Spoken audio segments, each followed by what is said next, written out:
ஆண்டவருடைய ஆவி என்மேல் உள்ளது, ஏனெனில் அவர் எனக்கு அருள் பொழிவு செய்துள்ளார். ஏழைகளுக்கு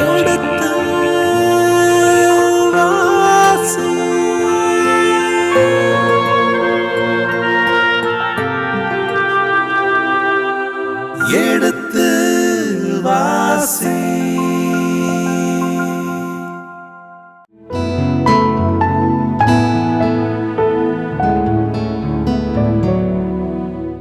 இனிய இதயங்களே, எடுத்து வாசி நிகழ்ச்சியில் குறிப்பேட்டின் முதல் புத்தகத்தினுடான விவிலிய இறை வசனங்களுக்கு செவிமடுத்துக் கொண்டிருக்கின்றோம். கடந்த பகுதியின் தொடர்ச்சியை இன்று தொடங்குவோம். வாருங்கள் நிகழ்ச்சிக்குள் சொல்வோம். உங்கள் சார்பாக தந்தை அவர்களுக்கு வணக்கம் சொல்லி நிகழ்ச்சியை தொடங்குவோம். வணக்கம். வணக்கம்.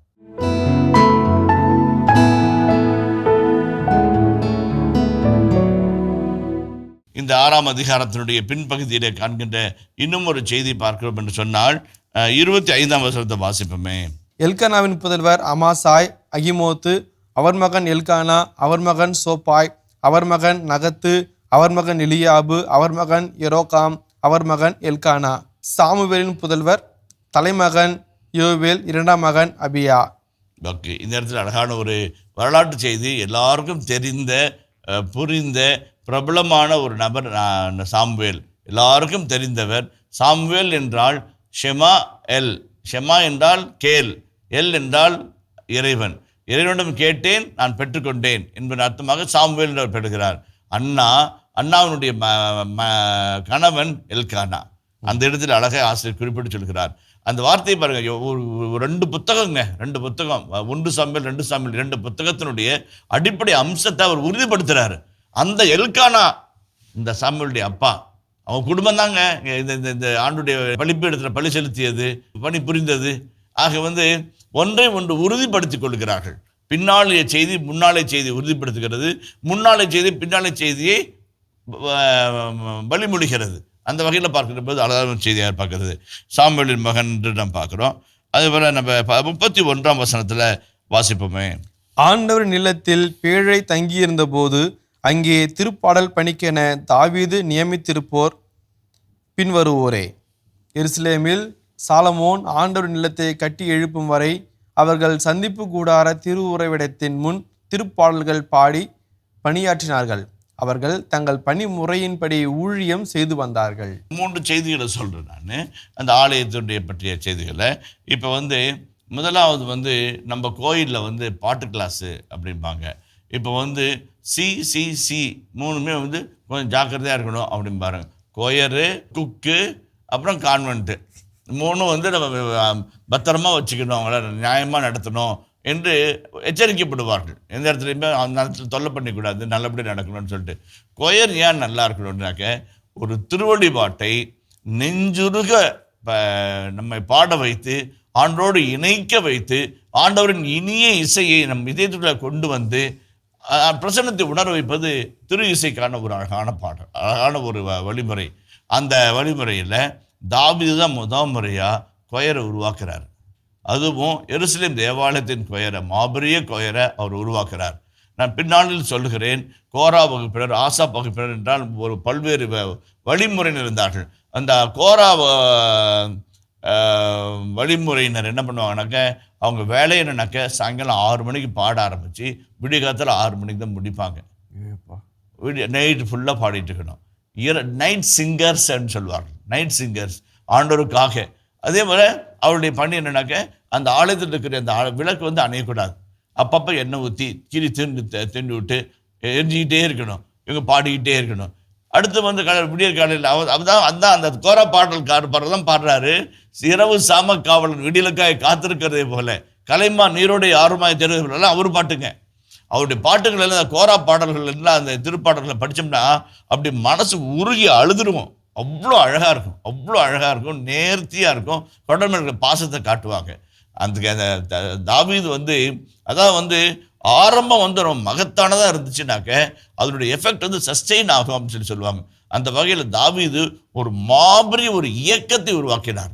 அவர் பாட்டு கிளாஸு, பாட்டு குரூப்பு, காசை வாங்கிட்டு பாடுறவங்கன்னு உருவாகலை.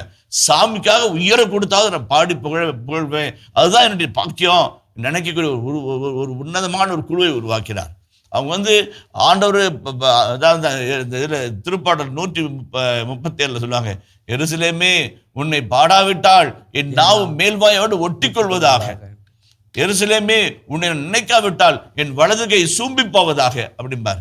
என்னங்க அர்த்தம்? அது வந்து ஆண்டவருடைய கோரா பாடல்கள், புலம்பல் பாடல்களில் வருகிறது, சமூக புலம்பல் பாடல்களில் வருகிறது. நாவு மேவாயோடு ஒட்டிக்கிட்ட பேச முடியுமா? அவர் யாரு அவரு? பாடகர். பாட்டு பாடி அதில் வர காசை வச்சு பொண்டாட்டி பிள்ளைக்கு சோர்வாக்கி குழம்பு ஊற்றி குடும்பம் நடத்துறவர். ஒரு வேளை சாமி ஒன்று நினைக்காம போனோம்னா என் நாவே ஒட்டி சோறு இல்லாமல் எல்லாரும் செத்தாலும் பரவாயில்ல, ஆனால் ஒன்று மட்டும் நினைச்சே இருக்கணும் நான். எவ்வளோ அழகான ஒரு வசனம் பாருங்க. அதே போல உண்மை பற்றி அந்த பாடகர் வந்து சும்மா பாட மாட்டார், யாழ் இசைப்பார். யாழ் இசைக்கிறது வலதுகை முக்கியம். வலதுகையில் யாழ் இசைப்பார். யாழ் இசைக்கும் போது அந்த வலதுகை சூம்பி போவதாக. நான் சாகிற வரைக்கும் அந்த யாழை தொட முடியாமல் போயிட்டு நான் கூட போகட்டும், ஆனால் உண்மை பற்றி தான் நான் பாடுவேன். வேற யாரையும் அந்நிய நாட்டிலே அந்நிய கடவுளை பற்றி நான் பாடுவதற்கு இவங்க கேட்குறாங்க, நான் பாட மாட்டேன் சாமி அப்படிங்கிறாரு. அதுதான் பாடல்களுடைய ரொம்ப ஆணித்தரமான அழகான இறையிலை உள்ளடக்கிய ஒரு பாடற்குழு. அதனால தான் நம்ம சில சமயத்தில் ஒரு சில கோயில்களில் பாடற்குழுவில் பாட வரவங்க 8 மணி பஸ்ஸுக்கு அவங்க 8:15 வருவாங்க. வருகை பாடல் நம்ம பாடி ஆரம்பித்து முடிச்சு உன்னங்களை நம்மளே ஆரம்பித்த ஒரு பாடு, அப்புறம் வந்து கொய்யும் அப்படின்னு அழுத்திட்டு பிச்சு பிடிச்சிட்டு இருப்பாங்க. பிச்சு பிடிக்கிறாங்களா பிச்சு வாங்குறாங்களா நமக்கு தெரியாது. அதனால நம்ம அது ஒரு தெய்வீக பணி. எத்தனையோ ஆலயத்தில் இசை வல்லுநர்கள் எவ்வளவு பரிசுத்தமாய் வந்து அந்த ஆர்கன் வாசிக்கிறதும் இசை மீட்டுவதையும் ஒரு புனித செயல்பாடாக நினைக்கிறாங்க. இன்னைக்கு சில பேர் வந்து ஒரு ஃபேமஸுக்காக, ஒரு நேமுக்காக, ஒரு பாப்புலாரிட்டிக்காக, அதெல்லாம் வாழ்க்கை. ஆண்டவரே உடைய திருநாமம் என் நாவல் விட்டு போகாமல் இருக்கட்டும். அதான் ரொம்ப முக்கியம். திருப்பாடல் ரொம்ப அழகாக சொல்வாங்க, ஆண்டவரின் இல்லத்தில் பேழை தங்கியிருந்த போது அங்கே திருப்பாடல் பணிக்கிற தாவீதை நியமித்தோர் பின் வருவார். ஒரு சில குரூப் அவரே செலக்ட் பண்ணுறாரு. இப்போ என்னெல்லாம் பாட்டு கிளாஸில் சேர்த்த மாட்டாங்க. நான் பாடின முறையாக வாழ்க்கையில் பாடின பாட்டே வந்து பூசை தான். நான் சொல்லிட்ட பூசை ஆரம்பிக்க முன்னாடியே சொன்னேன், சொந்தக்காரங்களுக்காகவாது தயவு செஞ்சு வெளிக்கிளி போயிடாதீங்க, நான் பாட்டு பூசை வைக்க போகிறேன் அப்படின்னு சொல்லிட்டு தான் பூசையை ஆரம்பித்தேன். எல்லாரும் சிரிச்சுட்டு போய் பூசையில் இருந்தாங்க. எதுக்காக சொல்ல வரேன்னாக்க, எல்லாராலையும் பாடக்கூடிய திறமை வராது, எல்லாராலும் இசை மீட்டக்கூடிய வல்லமை. ஒரு சிலருக்கே அந்த இசை மீட்டும் வல்லமை. அத்தனை கருவிகள். அந்த 150 சங்கீதம் எடுங்களேன். 150 சங்கீதம் 3ஆம் வசனம் வாசிங்களேன். எக்காலம் முழங்கியே அவரை போற்றுங்கள், வீணையுடன் யாழ் இசைத்து அவரை போற்றுங்கள், மத்தளம் கொட்டி நாட்டியமாடி அவரை போற்றுங்கள், யாழினை மீட்டி குழலினை ஊதி அவரை போற்றுங்கள், சிலம்பிடும் சதங்கையுடன் அவரை போற்றுங்கள், கைத்தால ஒளி முழங்க அவரை போற்றுங்கள், அனைத்து உயிர்களே ஆண்டவரை புகழ்ந்திடுங்க. அதான் முக்கியம். அதில் பாருங்க, வீணை, யாழ், மத்தளம், குழல், சதங்க, கைத்தால ஒளி முழங்க அவரை புகழ்ந்து பாடுங்கள்பாங்க. அதில் வந்து விவிலிய வல்லுநர்கள் சொல்லுவாங்க 3 வகையான இசைக்கருவிகள் வந்து விண்ட் இன்ஸ்ட்ருமெண்ட்டு, ஸ்கின் இன்ஸ்ட்ருமெண்ட்டு, பெர்கஷன்ஸ்ன்னு சொல்லுவாங்க. விண்ட் இன்ஸ்ட்ருமெண்ட்டு ஃப்ளூட்டு இதெல்லாம் வருது. அதுமாதிரி ஸ்ட்ரிங் இன்ஸ்ட்ருமெண்ட்ஸு யாழ் இதெல்லாம் இருந்தது. அதேமாதிரி சதங்க, அதே மாதிரி வந்து பர்கஷன்ஸ் வந்து சதங்க எல்லாம் வச்சு, அப்புறமேட்டு நம்ம இதெல்லாம் இது பண்ணுறது, ஜாஸ் இதெல்லாம் இது பண்ணுறது, அதெல்லாம் யூஸ் பண்ணுறது. இப்போ எப்படின்னா, அப்போ தேர்ந்த பயிற்சி பெற்ற வல்லுநர்களாக இருக்கிற இசையாளர்கள் யாரும் எல்லாரும் வந்து அதை மீட்ட முடியாது, அவங்க வராங்க. அதே மாதிரி பாடற்குழுவினர். இப்போ வந்து நம்ம விவிலிய திருப்பாடல்களில் வந்து ஒரு ரொம்ப முக்கியமான சொல்லுவாங்க, சேலா அப்படின்னு ஒரு வார்த்தை வரும். அதுக்கு என்ன அர்த்தம்னு கேட்பாங்க. நிஜமாக எனக்கு தெரியாது.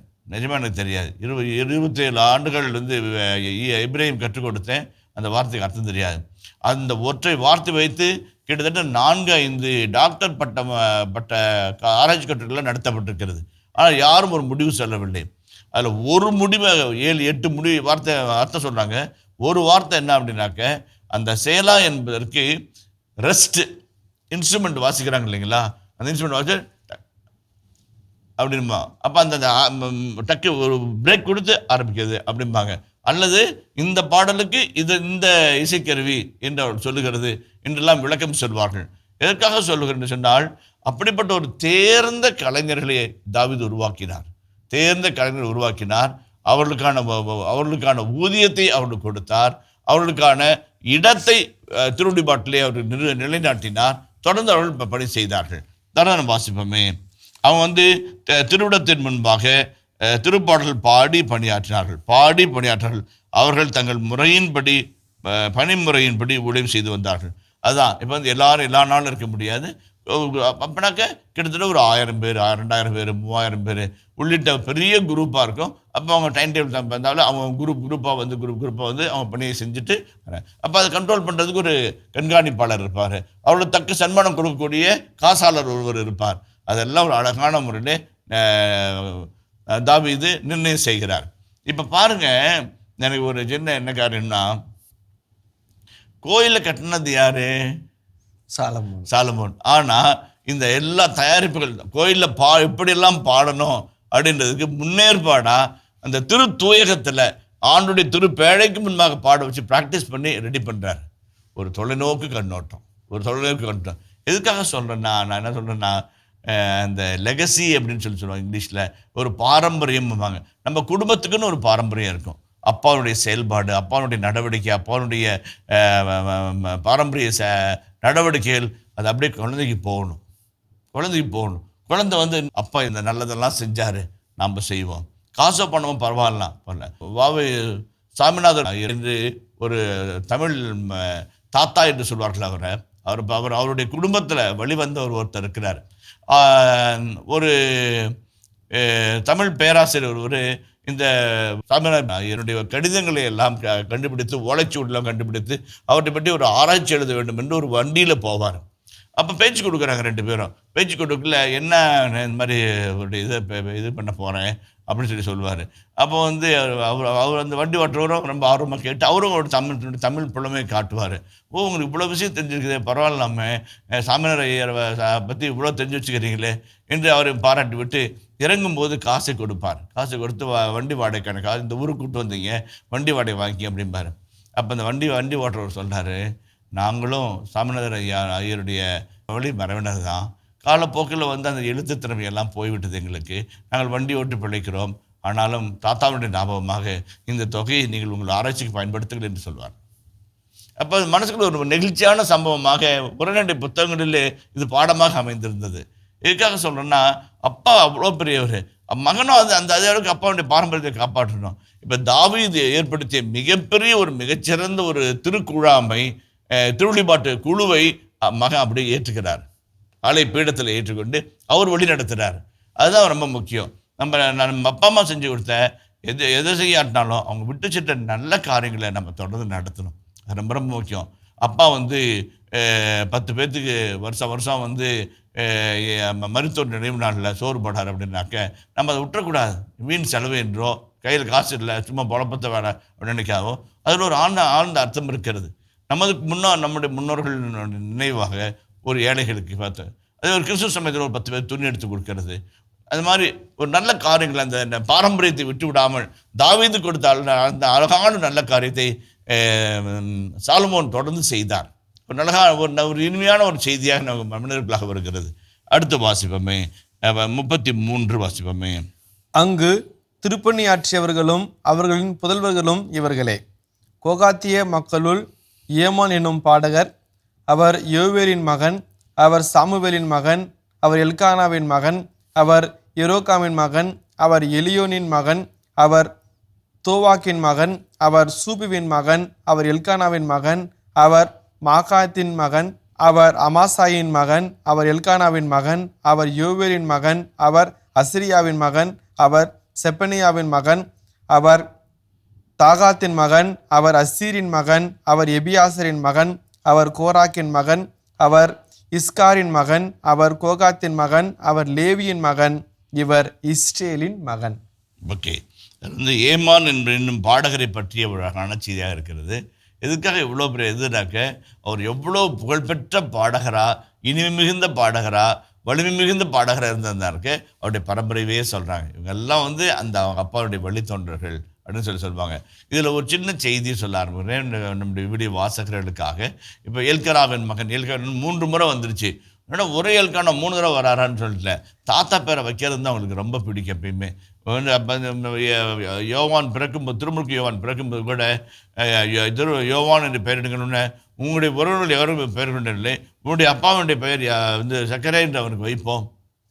அப்பா பேரையோ அல்லது தாத்தா பேரையோ மறுபடியும் வைக்கிறது அவனுக்கு இன்பமாக இருந்தது. அதனால்தான் எல்கானா என்ற பெயர் திரும்ப திரும்ப வருகிறது. சாமுவேலின் தந்தையாக எல்கானுடைய பெயர் திரும்ப திரும்ப வருகிறது. அதே பிறகு நாம் பார்க்குறோம். அதே மாதிரி ஏமானின் வலப்புறம் பணியாற்றியவர், ஏமானின் இடப்புறம் பணியாற்றவர் என்று ஒரு 2 குழுவினர் இருக்கிறாங்க. அப்போ என்னென்ன நம்ம அழகாக பார்க்குறோம். இந்த கோயில் இப்படி காமிக்கிறது, இந்த கோயில் இப்படி காமிக்கிறது. இந்த கோயில் பாடினா இங்கே பாடு, இங்கே பாடினா இங்கே நிறுத்து. அப்போ அந்த வாய்ஸு இன்டோனேஷனு அந்த கிளியர் அந்த காலத்துலேயே அழகாக இருக்குது. ஏன் இடப்புறம் வடப்புறம் 2ஆக பிரிக்கிறாங்க அப்படின்னாக்க அதுக்காக இந்த மெல்லிசைக்கு இது உயர் இசைக்கு அந்த மாதிரி அந்த பகுதியை தான் நம்ம இந்த இடத்துல பார்க்குறோம். அதே மாதிரி நம்ம பார்க்கும்போது 48ஆம் வசனத்தை வாசிப்போமே. அவர்களுடைய சகோதரராகிய பிற லேவியர் கடவுளது இல்லத்தின் திருவுறைவிடத்து அனைத்து பணிகளுக்கும் என்று நியமிக்கப்பட்டனர். இப்போ பாடற் குழுவை பற்றி நாம் பேசணும். திருப்பேழை முன்பாக பாடுகின்ற பாடற்குழுவர், அதில் ஏமானுடைய பங்கு, அவருடைய இடப்பக்கம் வலப்புறம் இருந்து பணியாற்றங்களை பற்றி நாம் பார்த்தோம். இப்போ லேவியருடைய மற்ற மக்கள் அனைவரும் கடவுளின் இல்லத்து பணிகளுக்கென்று பணி செய்வார்கள். நான் எருசலேம் தேவாலயத்தை பற்றிய ஆராய்ச்சி கட்டுரை படிக்கும்போது சொன்னேன். உதாரணத்துக்கு நீங்கள் தப்பாக நினச்சிக்காதீங்க. இப்போ பாஸ்கா காலம் இருக்கு இல்லைங்களா? பாஸ்கா காலம் இருக்கும்போது பாஸ்காவின் பொழுது செம்மறி ஆட்டை அடிக்க வேண்டும். எங்கே அடிப்பாங்க? எங்கே அவங்க பள்ளியிடுவாங்க? கோயிலில் பள்ளியிடுவாங்க. என்னைக்கு பள்ளியிடுவாங்க? வியாழக்கிழமை ஆரம்பிப்பாங்க. வியாழக்கிழமை ஆரம்பித்து வெள்ளிக்கிழமை காலமைகளை முடிச்சிடணும். அப்போ ஜோக்கிம் ஜெரமியஸ் சொல்கிறாரு, ஒவ்வொரு ஆண்டும் பாஸ்கா விழாவின் போது மட்டும் கிட்டத்தட்ட 1 முதல் 1.5 லட்சம் மக்கள் அங்கே கூடுவாங்களாம். 1 முதல் 1.5 லட்சம் மக்கள் வீடுகளில், சத்திரங்களில், தெருக்களில், வயல்வெளிகளில், கூடாரங்கள் அமைத்து கூடுவார்கள். அந்த பண்டிகை கொண்டாடி முடித்து விட்டு 10 நாள் கழித்து தான் திரும்பி போவாங்க. அப்போ அந்த நகரமே அப்படி மக்களால் வழிந்து கொண்டு இருக்கும். ஒரு வீட்டுக்கு ஒரு ஆடு அடித்தாங்கன்னா கூட கிட்டத்தட்ட 40,000 ஆடு அடிப்பாங்க. 40,000 ஆடு பலி செலுத்துவாங்க. அப்படி 40,000 ஆடுகளுடைய கழிவுகள், அதனுடைய சிறுநீர் இதெல்லாம் அப்படியே பயங்கர இதாக இருக்கும். அப்போ அதனால தான் 5,000 குருக்கள் தேவைப்பட்டார்கள், 3,000 குருக்கள் தேவைப்பட்டார்கள், 5,000 லேவியர்கள் தேவைப்பட்டார்கள். ஒரு ஆடு அடித்தாங்கனாக்க உடனே சுத்தம் பண்ணி அந்த இடம் துப்புரவு அதுதான் ரொம்ப முக்கியமான காரியம். எதுக்குன்னா இந்த சின்ன கோயிலில் போய் 20,000 ஸ்கொயர் ஃபீட்டில் இருக்கிற கோயிலில் போய் 3,000 குருக்கள், 5,000 தான் பல பணிகள் அவங்களுக்குள்ளே பகுதியாக பிரித்து கொண்டு அந்த பணி முறைப்படி அவர்கள் பணி செய்து வந்தார்கள். அதுதான் சொன்னேன், அனைத்து பணிகளுக்கும் என்று நியமிக்கப்பட்டார்கள்.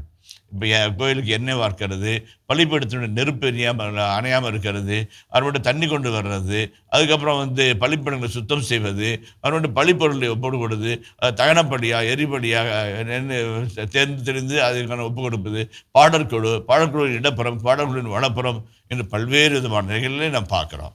அடுத்தது ஆரோனின் வழிமண்டல பகுதியை நம்ம பார்க்குறோம். முதல்ல இதை வாசிங்களேன். ஆரோனும் அவர் புதல்வரும் எரிபலி பீடத்தில் பலியிட்டு தூபபீடத்தில் தூபம் காட்டினர்.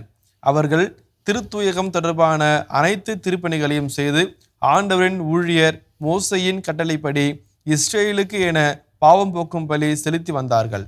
ஆரோனின் புதல்வர் இவர்களே: அவர் மகன் எலையாசர், அவர் மகன் பினகாசு, அவர் மகன் அபிசுவா, அவர் மகன் புக்கி, அவர் மகன் ஊசி, அவர் மகன் செராக்கியா, அவர் மகன் மெரியோத்து, அவர் மகன் அமிரியா, அவர் மகன் அகிதூபு, அவர் மகன் சாதோக்கு, அவர் மகன் அகிமாசு.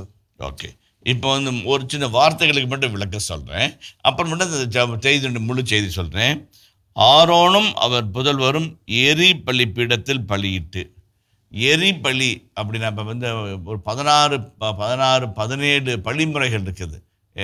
லேவியர் புத்தகத்திலும் எண்ணாகமத்திலும் நம்ம வாசித்தோம் அப்படின்னாக்க, எண்ணிக்கை நூல்களில் வாசித்தோம்னாக்க ஒரு 16 பலிகள் இருக்குது. அதில் எரிபலி என்று ஒன்று இருக்கிறது. அந்த எரிபலிக்கு பழைய சொல் என்னன்னாக்க தகனப்பலி அப்படிம்பாங்க. இங்கிலீஷில் சொன்னோம்னாக்கா ஹோலோகாஸ்ட் அப்படின்றார்கள். ஓலா என்று எபிரேய மொழியில் சொல்லுக்கு மேலே போதல் என்று அர்த்தமாகும். மேலே போதல் என்று அர்த்தமாகும். ஓலா அப்படின்னு ஓலா அப்படின்னு சொல்வார்கள். அந்த மேலே போதல் என்றாகும். இப்போ இந்த எரிபலியில் பலிப்பொருள் முற்றிலும் சுற்றி எரிக்கப்படும். பலிபொருள் முற்றிலும் எரிக்கப்படும், அந்த புகை மட்டும் மேலே எழுந்து போகும். அதுதான் எரிபலி பீடம். அதுக்கென்று தனி பீடமாக இருக்கும், தனி பீடம். அந்த பீடத்தில் வச்சு எரிப்பாங்க. எரிக்கிற எல்லாம் அப்படியே புகையாக போகும்.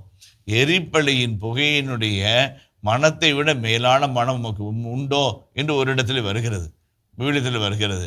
அது வந்து அவளுக்கு இந்த ஓடர், அந்த வாசனை என்பது அவனுக்கு பிரியமான வாசனையாக இருக்கிறது என்றால். அதனால் எதனால் அது முழுசு எரிக்கிறாங்க அப்படின்னாக்க, என்னையே முழுவதும், அதுதான் என்னையே முழுவதும் கொடுக்கறது தான் முழுசு எரிச்சிடுறது.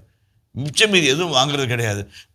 தொடையை வாங்கிட்டு போயிடுறது, ஈரலை வாங்கிட்டு போயிடுறது, குடலை வாங்கிட்டு போயிடுறது, முழுதும் எரித்துக்கிறது. எரிப்பலி லேபி ஆரோனும் அவர் புதல்வரும். அதே மாதிரி பலிகளிலெல்லாம் சிறந்த பலியாக இருப்பது எரிபலி என்றும் சொல்வார்கள். தன்னையே தகனப்பலியாய் ஒப்பு கொடுத்தார் என்று பவுலடிகளார் இயேசுவை பற்றியும் அழகாக சொல்வார். அருமைட்டு தூபம் காட்டுதல், இது ரொம்ப ரொம்ப முக்கியம். தூபம் காட்டுதல் 3 முறை, 12 முறை, 6 முறை என்றெல்லாம் வகை வகையாக தூபம் காட்டுதல் இருக்கிறது. தூபம் என்பது எவ்வளவு நீளம், எவ்வளவு உயர், வாசனை திரவியங்களால் ஆன சாம்பிராணி புகையை கலந்து தூபத்தை காட்டுவது. இன்றைக்கும் நம்ம தூபம் காட்டுகிற நிகழ்வு வைத்திருக்கிறோம். பலருக்கு வந்து என்ன அந்த சின்ன குழந்தைங்களாம் அப்படின்னு வேடிக்கையாக பார்க்கும். ஆனால் தூபம் காட்டுறது என்பது அவ்வளோ ஒரு மகிமையான ஒரு காரியமாக இருக்குது.